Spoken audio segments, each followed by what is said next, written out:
Welcome back to the ABC General Hospital Spoilers channel. Today, we dive deep into the swirling drama and emotional roller coasters awaiting our beloved characters in Port Charles as we preview the gripping events set for Tuesday, May 6th, and beyond. From shocking confessions to hidden agendas, the sandy shores and hospital corridors are buzzing with tension and secrets. Let's unpack the intricate web of relationships, unexpected crises, and cunning schemes that promise to keep us on the edge of our seats. A beachside crisis unfolds for Rocco. Picture this: the tranquil waves of Port Charles's beach at dusk, a scene of youthful revelry at a college bonfire, suddenly marred by a dire emergency. Young Danny Morgan, always the curious and caring soul, stumbles upon a distressing sight: Rocco, unconscious on the sand, a victim of spiked punch that turned a night of fun into a nightmare. With urgency gripping his heart, Danny shakes Rocco, calling out to him under the dim glow of the bonfire, but to no avail. The weight of the moment presses down on him. Should he risk revealing his own presence at this forbidden gathering by calling for help? As the ocean whispers ominously nearby, Danny's decision could ripple through the community, exposing secrets and sparking parental outrage. Meanwhile, whispers of this incident are yet to reach Rocco's parents, Dante Falconeri and Lulu Spencer, whose own tangled emotions are about to surface in unexpected ways. Dante and Lulu's emotional crossroads. Across town, in a quaint coffee shop where memories linger in every corner, Lulu Spencer sits stunned, her cappuccino growing cold as Dante Falconeri pours out his heart. In a moment of raw honesty, Dante confesses that while his love for Sam McCall burns bright, a part of his soul still aches for Lulu, the mother of his child and a cornerstone of his past. Lulu, wide-eyed and caught off guard, feels a flutter of something she hadn't anticipated: hope. She murmurs that this revelation was the furthest thing from her mind, yet there's a spark in her eyes, a silent wish that perhaps, down the line, their paths could intertwine once more. Though Dante isn't ready to rekindle their romance just yet, Lulu clings to a fragile dream, envisioning a future where family triumphs over heartbreak. Their conversation, laden with unspoken promises, sets the stage for a poignant journey of rediscovery. Emma's academic ambitions under threat. Meanwhile, at the bustling campus of Port Charles University, Emma Scorpio Drake is in a frantic state, her heart pounding as she searches for her missing thumb drive, a small device holding the key to her academic future. This isn't just any assignment, it's an extra credit project for the esteemed Professor Henry Hank Dalton, a notoriously tough grader whose approval could secure Emma a coveted research assistant position. Unbeknownst to her, Jocelyn Jacks, fueled by a mix of envy and a desire to sabotage, had briefly snatched the drive, only to slyly place it near Emma's usual study spot, staging it as an accidental drop. As Emma's relief washes over her upon spotting the drive glinting under a library table, Jocelyn watches from afar with a smirk, her scheme with the mysterious Vaughn inching forward. Will this devious plot shatter Emma's dreams, or will her resilience outshine Jocelyn's machinations? Tensions at General Hospital, Brad's bold move. Inside the sterile walls of General Hospital, a different kind of storm brews as Brad Cooper reaches his breaking point. Tired of being a pawn in Portia Robinson's high-stakes games, Brad decides enough is enough. For too long, he's carried out her covert tasks, risking his career with little to show for it beyond the mere privilege of keeping his job. With a steely resolve, he confronts Portia, demanding more than just job security, perhaps a promotion or a cut of the benefits her schemes reap. Their heated exchange echoes through the empty corridors late at night, drawing curious glances from passing nurses. Portia, cornered by Brad's audacity, must now weigh her options, concede to his demands or risk exposure of their shadowy dealings. This clash of wills promises to reshape alliances within the hospital's power structure. Willow's trust tested by Drew's scandal. Elsewhere, Willow Tate grapples with a gnawing doubt as she paces the quiet living room of her home, moonlight streaming through the window. She's been wrestling with the shocking news of ketamine found in Drew Kane's System A discovery that supports his claim of being drugged during a scandalous incident. Yet, as she confides in Nina Reeves, her voice trembles with uncertainty. Is she naive for believing Drew's version of events, or is she being manipulated by a man desperate to salvage his reputation?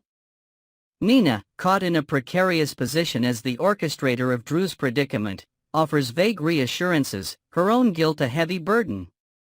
The air between them crackles with unspoken truths, leaving Willow to question not just Drew's integrity, but her own judgment in a world where trust is a rare commodity. Carly's tearful warning at the boathouse.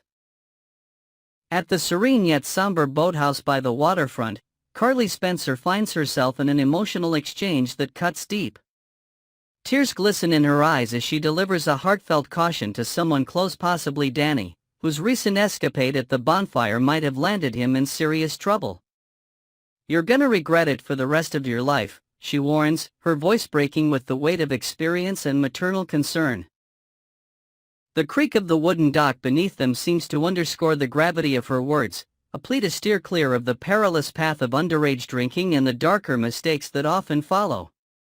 Carly's advice, born from her own tumultuous past, aims to shield her loved one from a lifetime of remorse, but will her impassioned words be enough to alter their course?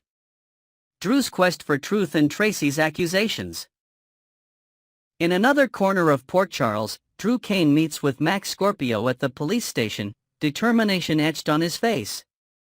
"As soon as I know, you will," he promises Mac, vowing to uncover who framed him in the Jacinda drama that has tarnished his name. His suspicion falls heavily on Tracy Quartermaine, the last person he recalls encountering before the chaos unfolded. Drew's mind races with theories, piecing together fragmented memories of Tracy's cryptic smirk that night at a charity gala. Simultaneously, Tracy herself unleashes her fury on Lois Cerullo, accusing her of selfish motives in handling Brooklyn Quartermaine's adoption. In a heated confrontation at the Quartermaine mansion, Tracy's sharp tongue cuts deep, while Lois guards a monumental secret that Tracy's great-grandson is none other than Giovanni Gio Palmieri. The revelation, if exposed, could shatter family dynamics irreparably, leaving Lois to tread carefully amidst the brewing storm. Next, we explore the seismic shifts and heart-pounding developments surrounding one of Port Charles's most iconic figures, Sonny Corinthos. With whispers of actor Maurice Benard's potential departure swirling, the show has dropped tantalizing hints of monumental changes for the mob boss. From near-death experiences to dreamlike revelations and deadly threats, Sonny's journey is at a crossroads. Join us as we delve into the intricate layers of his story, speculate on his future, and ponder who could possibly fill his formidable shoes in the gritty underworld of Port Charles. Sonny Corinthos, a legacy under threat. For over 30 years, Sonny Corinthos has been the beating heart of drama in Port Charles, a magnetic force of power and vulnerability since Maurice Benard first graced our screens in 1993. Initially carving his path as a ruthless mobster after a stint on All My Children, Sonny reintroduced the mafia's dark allure to the ABC soap, shaping countless storylines with his iron grip on the waterfront. Over the decades, his character evolved, weaving in a deeply human struggle with bipolar disorder, a plotline that added raw emotional depth to his tough exterior. Recently, this complexity took a dangerous turn when his medications were tampered with, unbeknownst to him, plunging him into a spiral of mental and physical turmoil. This betrayal, discovered amidst hushed hospital whispers, has left fans on edge, wondering if the very foundation of Sonny's reign is crumbling. As his enemies circled closer, sensing weakness, the question looms larger than ever: is this the end of an era for the Corinthos empire? A health crisis sparks exit rumors. The tension escalated to a fever pitch when Sonny faced a life-threatening health crisis, his heart betraying him as much as those around him. In a plot twist that gripped viewers, he concealed his condition, planning to undergo open-heart surgery in secret, the weight of his empire and family kept at bay. The dimly lit hospital room, with monitors beeping ominously, became a silent battlefield as Sonny wrestled with vulnerability.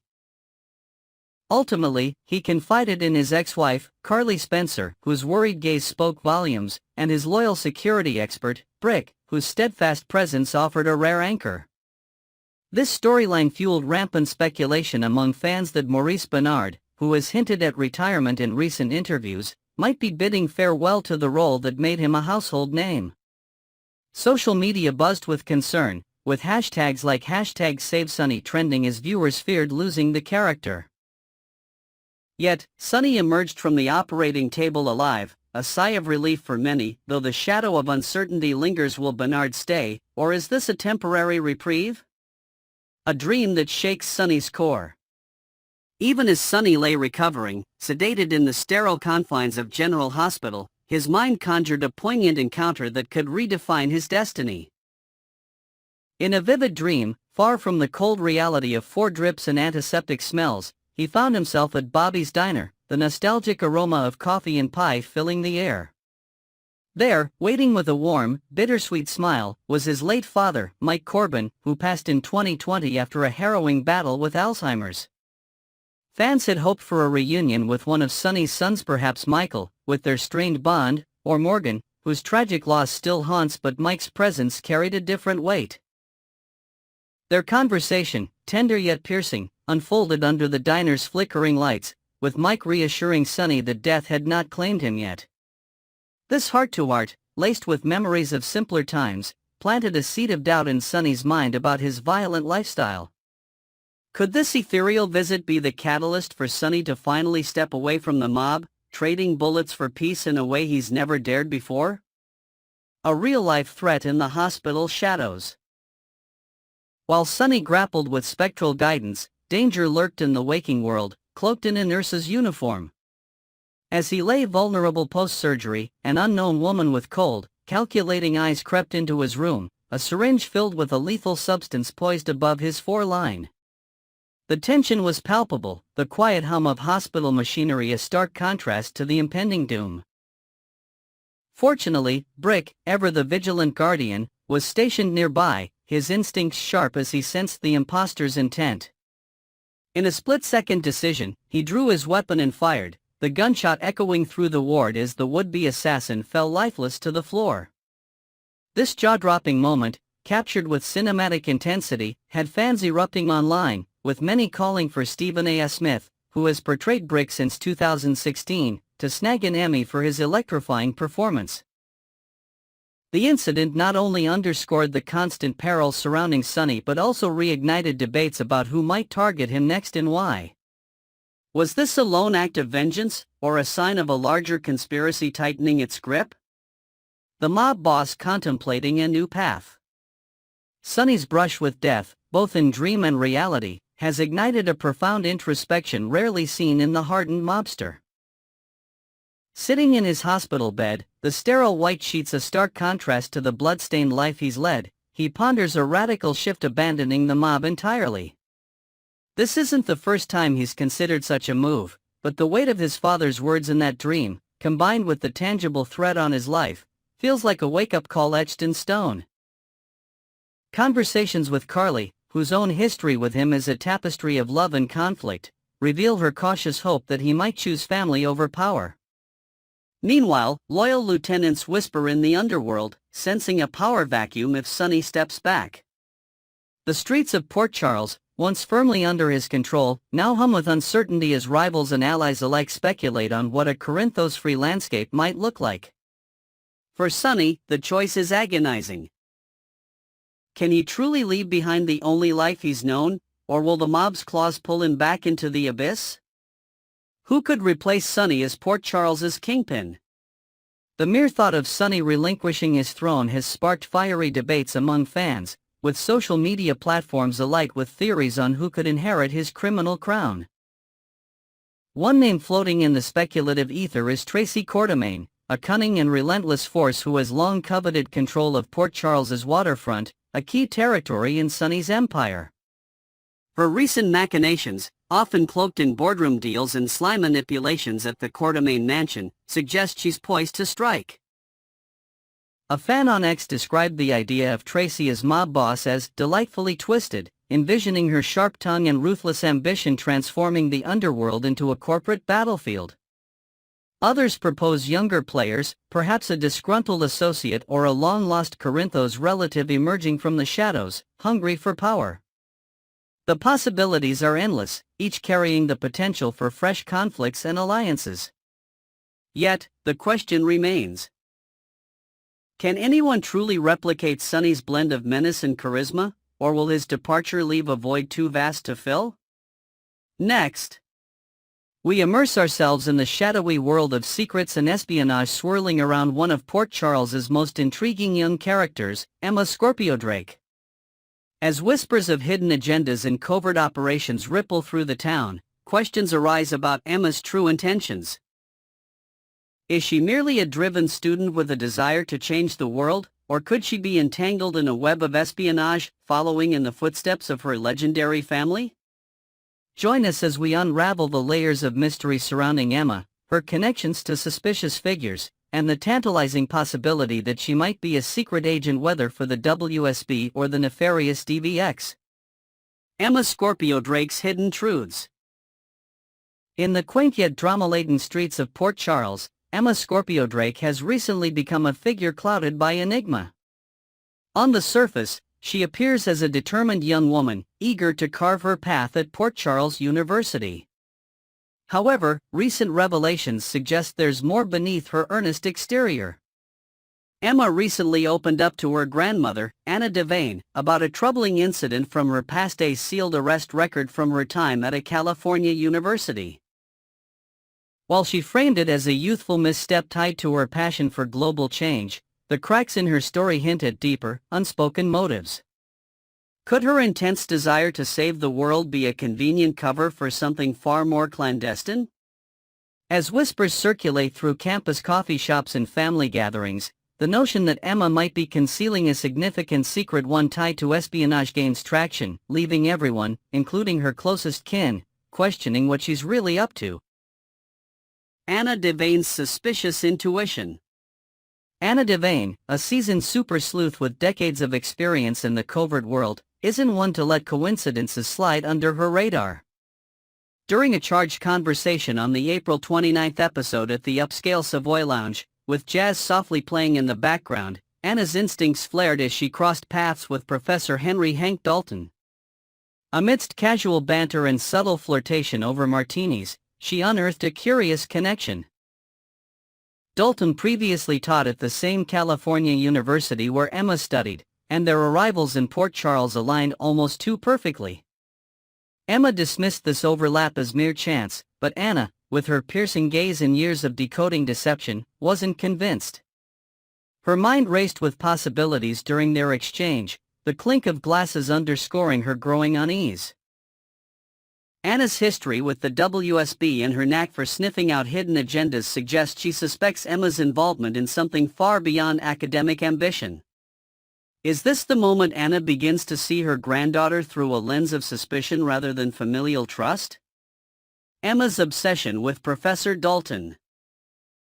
At the heart of this unfolding mystery is Emma's relentless pursuit of a coveted research assistant position under Professor Dalton, a role that seems to carry unusual weight for both her and others in Port Charles. Her focus is almost obsessive, seen in the late-night study sessions at the university library, her desk cluttered with notes about Dalton's ecological research. She's been vocal about how this opportunity could define her future, but her fervor raises eyebrows. Intriguingly, newcomer Jocelyn Jacks, recently revealed as a fledgling WSB agent, is equally determined to secure the same position, though her motives are tied to a classified mission. The tension between the two young women crackles during chance encounters in university hallways, their polite smiles masking competitive undertones. Is their shared interest in Dalton truly coincidental, or does it point to a larger operation at play? Could Emma, like Jocelyn, be driven by orders from a shadowy agency, or does her agenda diverge into even darker territory? The stakes at PCU have never felt higher, with every lecture hall exchange potentially hiding coded intentions. WSB connections or a double agent game? The specter of the World Security Bureau, WSB, looms large over this tangled narrative, especially given Emma's lineage and the agency's presence in Port Charles. With Anna's extensive history as a WSB operative, it's not far-fetched to imagine Emma being groomed or recruited during her turbulent university days in California. Her past troubles, shrouded in sealed files, might have been the perfect leverage for the WSB to pull her in, offering redemption through service. But what if both Emma and Jocelyn are part of the same mission, unknowingly or otherwise?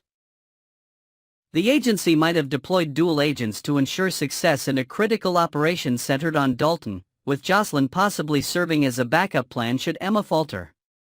Their covert training sessions, perhaps hidden in abandoned warehouses on the outskirts of town under the guise of internships, could explain their shared determination. Yet, a darker twist lingers. Could Emma be a plant, misled or controlled by higher powers within the WSB, or even someone more dangerous, manipulating her youthful zeal for their own ends?